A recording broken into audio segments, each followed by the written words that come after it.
Et là où on insiste, c'est qu'on ne fait pas du défense du chien pour la défense du chien. Quand j'étais à la SPA, c'était la protection de l'animal, c'était la protection de l'homme en même temps. Et c'est tout ce caractère social et ce lien social. Je veux dire, voilà, lui je l'ai récupéré il y a 1 an, il était grand comme ça, attaché à un poteau. Maintenant, bon, moi c'est ma philosophie, c'est un grand chien. Les gens ont peur des chiens parce que les gens ne connaissent plus les chiens. Les gens se méfient des chiens.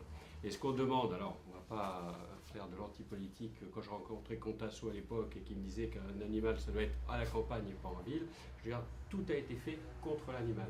Et là, toutes les études sociales, où on disait tout à l'heure, les gens ils connaissent Monsieur Stanley, Madame Minette, sinon ils ne s'adressent plus la parole. Et toutes les dernières études ont montré, parole de chien, que dans les maisons de retraite, dans les classes difficiles, moi je suis dans le 18e, mon cabinet est dans le 18e, il y a une classe en face où ils ont mis 2 petits lapins, je veux dire, ça a calmé l'ambiance. Les toutes dernières études ont montré que les possesseurs d'animaux étaient moins malades.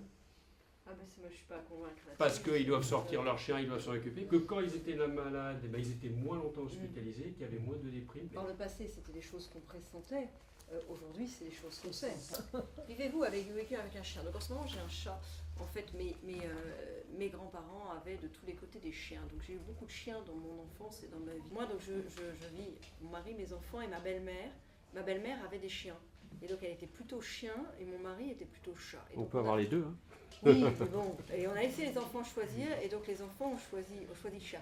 Mais j'ai eu des chiens dans ma vie ici, c'est ça la question. Bon, mais je vois d'un côté très, j'ai eu des chiens dans ma vie, plutôt des bergers. Très professionnel, des gens qui avaient des chiens à Paris sont passés au chat à cause de la répression, à cause de l'interdiction générale. C'est plus simple, qu'on puisse en fait réconcilier les autres du même mouvement, qui est la visibilité, qu'on comprenne ce qui est fait et pourquoi, et que ce soit une œuvre de réconciliation. Mais alors, je ne suis pas tout à fait d'accord avec vous, parce que ce n'est pas une réconciliation pour moi, c'est juste une éducation pour les autres. Il y a plein de gens qui ne savent même plus ce que c'est un animal, qui ne savent même plus ce que c'est un chien, donc ce n'est pas une réconciliation, c'est une découverte. Seriez-vous prête à vous engager dans une nouvelle politique du vivant en ville, avec par exemple, oui, mais c'est ce que je disais, c'est l'occasion en fait de dire quelque chose sur le donnant-donnant. Moi je suis en ville, la ville elle est faite pour que des personnes très diverses, avec des styles, des rythmes de vie très variés, puissent se retrouver. On ne vient pas en ville pour être seul. Donc on part du principe qu'on veut accepter, qu'on est prêt à accepter ce que sont les autres, on veut aussi être accepté ce que sont les autres. Je suis sur beaucoup de sujets pour une politique de réconciliation. Je trouve que le mot de réconciliation prend beaucoup de son sens ces derniers temps. Seriez-vous favorable à l'accès des maîtres avec leurs chiens dans les services publics comme les transports et les administrations? Alors ça, j'ai un doute. Parce que le problème, c'est comme toujours, c'est dans la grande généralité, c'est les cas, ça pose pas de problème, mais ça peut quand même en poser.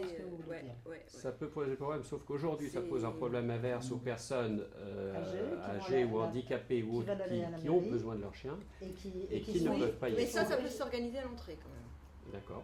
Parce que dans ce cas, moi je serais plutôt là-dessus pour l'aménagement de telle sorte qu'on puisse à l'entrée de manière simple laisser son chien.